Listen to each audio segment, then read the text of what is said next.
Good morning, selamat pagi. Semoga kita senantiasa dalam keadaan sehat. Nah, hari ini hari Senin teman-teman. Jangan lupa groomingnya. Buat yang cowok, kalau rambutnya sudah panjang, jambang dan kumisnya sudah panjang, jangan lupa segera dipotong dan dicukur ya. Selain itu, buat teman-teman yang bajunya kebesaran atau kedodoran, segera kecilkan sesuai ukuran tubuh masing-masing ya. Nah, buat yang cewek gimana nih Kak Rita? Buat yang cewek, kita harus selalu menjaga penampilan dan selalu tajam setiap saat. Nah, selanjutnya, marilah kita saksikan briefing pagi yang akan dibawakan oleh Bapak Aan Wirdan Ahsani selaku GM HRGA. Selamat menyaksikan!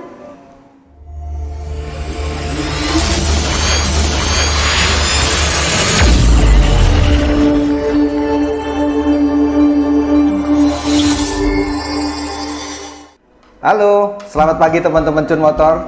Salam satu visi, satu hati, satu smart. Gimana kabarnya hari ini? Semoga tetap baik-baik saja. Oke, masih dalam suasana tahun 2021. Marilah kita mengawali tahun ini, tahun 2021 ini dengan awal yang baik, supaya pencapaian produktivitas kerja kita bisa maksimal. Kenapa mengawalinya dengan baik? Karena awal yang baik itu mempermudah sebuah akhir yang baik, yaitu tercapainya produktivitas, target, dan produktivitas kerja. Salah satu cara untuk mencapai produktivitas kerja yang maksimal adalah dengan cara mengatur prioritas kerja yang tepat.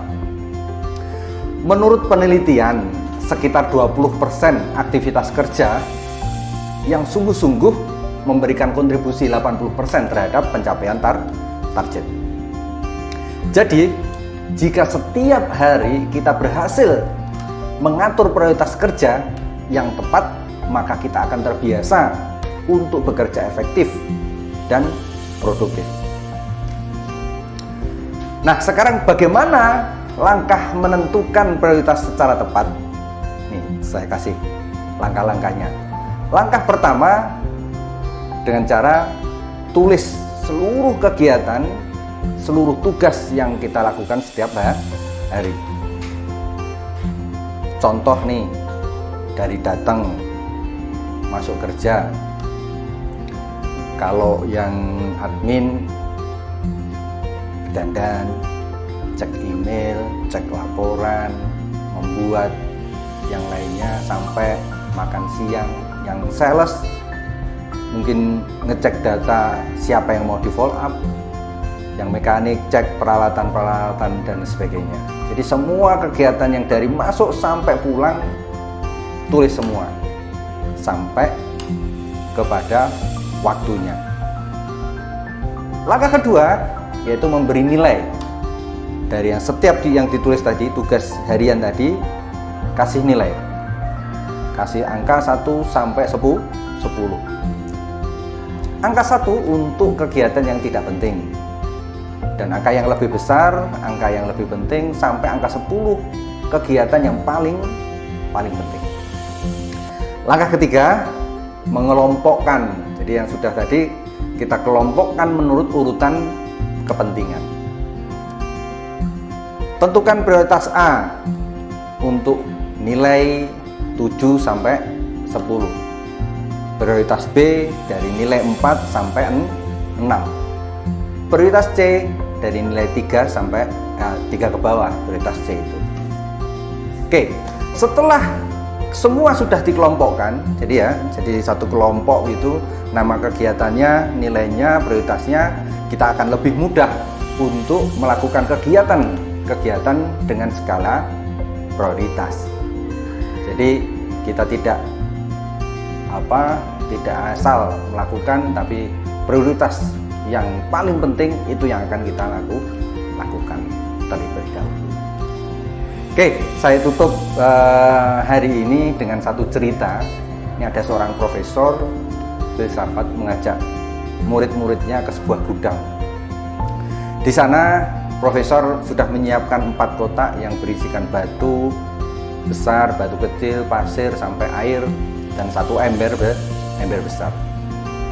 Nah, kemudian profesor naruh semuanya itu satu ember dalam sebuah meja. Nah, kemudian profesor sudah memulailah mengangkat kotak pertama yang berisi batu besar. Lalu dia tuangkan batu besar itu dalam satu ember sampai batu-batu itu melebihi kapasitas ember tadi. Lalu dilihat batu besar itu sudah melampaui ember. Kemudian profesor bertanya kepada muridnya, apakah ini sudah penuh? Lalu sang murid sudah melihatlah ke ember tersebut bahwa ya, ember itu penuh, Prof. Kemudian profesor mengambil kotak yang kedua yang berisi batu-batu yang lebih kecil. Kemudian beliau tuangkan dengan sedikit menggoyang-goyang sehingga batu-batu kecil itu memasuki atau mengisi ruang-ruang di antara batu besar. Kemudian profesor juga tanya, apakah ini sudah penuh? Lalu sang murid juga melihat ke dalam ember dan mengiyakan bahwa oh ya, ember ini sudah penuh.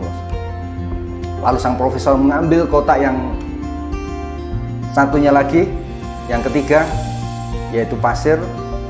Diisikanlah pasir ke sana dan para murid juga melihat bahwa ember tersebut yakin bahwa ini betul-betul penuh. Akhirnya sang profesor mengambil kotak keempat yang berisikan air dan menuangkannya ke dalam ember di atas batu besar, batu kecil, dan pasir tadi. Kemudian untuk keempat kalinya para murid mengatakan bahwa ember telah penuh. Setelah melakukan percobaan batu dan ember tersebut, sang profesor berkata pada muridnya, batu besar itu menggambarkan hal-hal yang paling penting dalam hidupmu.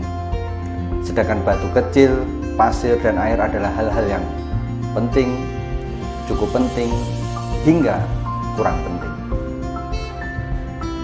Nasihat sang profesor untuk murid-muridnya, lakukan hal yang paling penting terlebih dahulu. Dengan demikian engkau bisa mengisi hidupmu hingga 4 kali lipat, tidak hanya 1 kali. Tapi jika engkau melakukan hal-hal yang tidak penting terlebih dahulu, berarti engkau akan mengisi hidupmu dengan hal-hal yang kurang penting, sehingga tidak ada waktu lagi untuk melakukan hal-hal yang penting dalam hidup. Oke, kiranya ini yang bisa saya sampaikan teman-teman. Semoga bermanfaat. Tetap jaga kesehatan, jangan lupa cuci tangan, tetap pakai masker, jaga jarak, tetap semangat,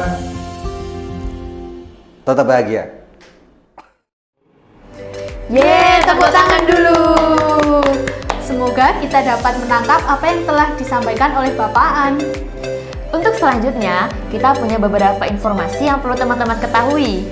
Yang pertama, ada onboarding class yang akan dilaksanakan pada tanggal 20 Januari 2021 di kantor pusat jam 9 pagi. Selanjutnya ada info apa, Kak Rita? Nah, untuk info yang kedua, pada tanggal 21 Januari 2021 akan ada pemberkasan karyawan baru yang berlokasi di kantor pusat jam 10 pagi. Nah, yang terakhir, jangan lupa tetap jaga kesehatan dengan mematuhi protokol kesehatan ya. Sekian informasi yang dapat kita berikan minggu ini. Selamat beraktivitas dan tetap semangat!